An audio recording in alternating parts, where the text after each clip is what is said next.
निलेश लंकेजी। आदरणीय सभापती महोदय, आज आपण जो वक्फ बोर्ड संबंधित विधेयक सादर करत आहोत त्यावर बोलण्यासाठी मी उभा आहे।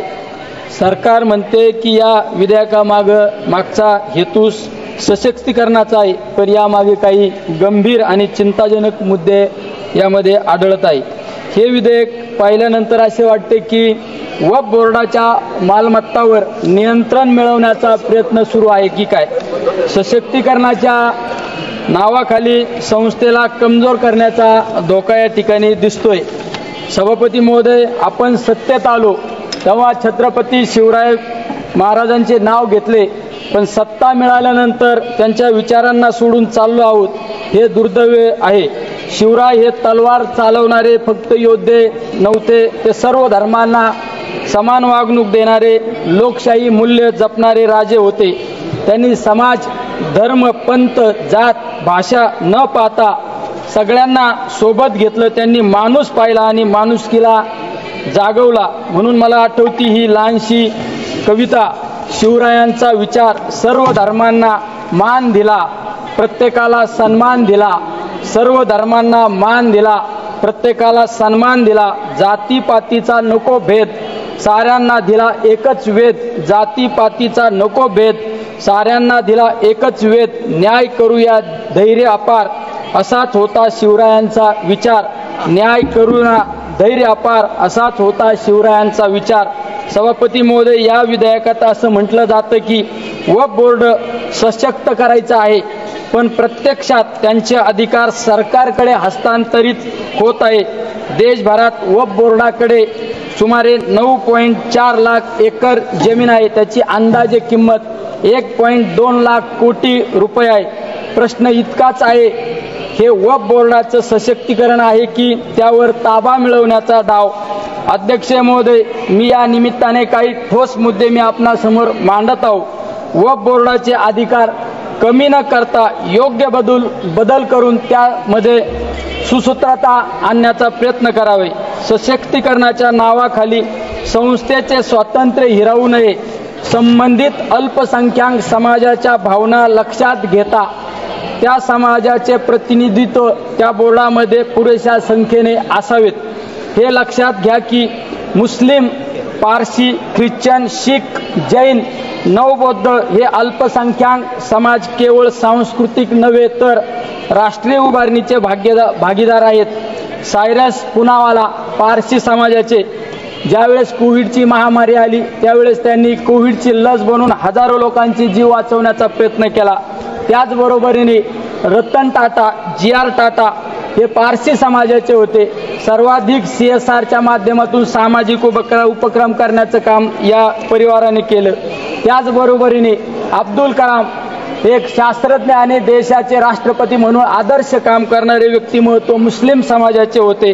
अजिम प्रेमजी विप्रो कंपनीचे मालक आणि त्यांनी सर्वाधिक CSR सामाजिक कामासाठी खर्च केलेला आहे। त्याचबरोबरीने मदर टेरेसा ख्रिश्चन समाजाच्या कुष्ठरोग्यांसाठी आपलं जीवनाचं शेवटच्या क्षणापर्यंत कुष्ठरोग्यांची सेवा करण्याचं काम आमच्या मदर टेरेसांनी केलं, त्या एका ख्रिश्चन समाजाच्या। शहीद भगतसिंग शीख समाजाचे, देशासाठी हसत हसत बलिदान देणारे आमचे भगतसिंग। आचार्य आनंद ऋषीजी महाराज यांच्या नावाने आमच्या जैन समाजाने आनंद ऋषीजी हॉस्पिटलच्या माध्यमातून अनेकांना जीवनदान देण्याचं काम त्या ठिकाणी केलं जात असतं। वक्फ बोर्डाच्या अध्यक्षाची पूर्वी लोकशाही पद्धतीने निवड होत होती, आता सरकार थेट नेमणूक करणार आहे। ही बाब संविधानाच्या विरोधात आहे। अध्यक्ष महोदय, वक्फ बोर्डावरील निर्णय आधी बोर्ड घेत असे, आता तो निर्णय एक सरकारी अधिकारी घेणार, याचा अर्थ सरकारचा हस्तक्षेप यामुळे वाढेल। जर वक्फ बोर्डवर 12 वर्षे अतिक्रमण झाले आणि वक्फ बोर्डाने काही कारवाई केली नाही तर ती प्रॉपर्टी अतिक्रमण करणाऱ्याची होणार। ही तरतूद म्हणजे अतिक्रमण करणाऱ्याला कवचच एका बाजूने देत आहोत आपण। अध्यक्ष महोदय, आर्थिक व्यवहारावर पूर्वी राज्य सरकारचे ऑडिट होत असे, आता ते अधिकार कॅगकडे देऊन थेट त्रास देण्याचा धोका निर्माण होत आहे। यामध्ये अध्यक्ष महोदय, हाजी अली ट्रस्ट किंवा बिहारमधील बोधगया ट्रस्ट अशा संस्थांवरही हस्तक्षेप झालाय. उद्या हेच इतर समाजाच्या संस्थांसोबतही घडू शकते. अध्यक्ष महोदय, सभापती महोदय, आपले संविधान धर्मनिरपेक्ष आहे. संविधानातील हे मूल्य फक्त पुस्तकापुरतं न ठेवता कृतीत उतरवणे आवश्यक आहे. जर आज वक्फ बोर्डाच्या संस्थांवर सरकारचा ताबा असेल तर उद्या इतर समाजाच्या संस्थांवरही तेच होईल. ही लोकशाहीला छेद देणारी प्रक्रिया आहे. भारत ही विविधतेत एकता जपणारी संस्कृती आहे. मंदिरात घंटा आणि मस्जिदेत अजान एकाच शेजारी ऐकायला मिळते. हेच भारत आहे आणि हेच आपल्याला जपायचे आहे. आज जर आपण गप्प बसलो तर उद्या एक एक संस्था, एक एक आवाज, एक एक विचार संस्थात्मक मार्गाने संपवले जातील. अध्यक्ष महोदय, एका कवीच्या ओळी मी आपणासमोर मांडतो. स्वतःसाठी नको सर्वांसाठी लढा, हा विचार आहे शिवरायांचा धडा. स्वतःसाठी नको सर्वांसाठी लढा, हा विचार आहे शिवरायांचा धडा.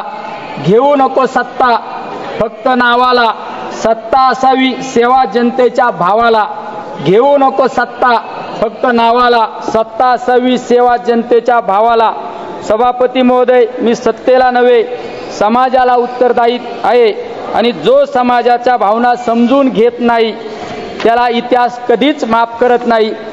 आज महात्मा गांधींची भजन मला या ठिकाणी आठवत आहे. रघुपती राघव राजा राम, पतित पावन सीताराम.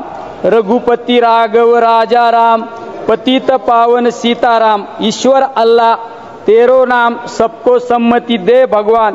म्हणून माझी सरकारकडे विनंती आहे की या विधेयकाला निर्णय घेताना फक्त कायदे, फायदे किंवा मालमत्ता न पाहता जनतेच्या भावना, संविधानाचे मूल्य आणि छत्रपती शिवरायांचे सर्वसमावेशक विचार ध्यानात ठेवा. जय शिवराय.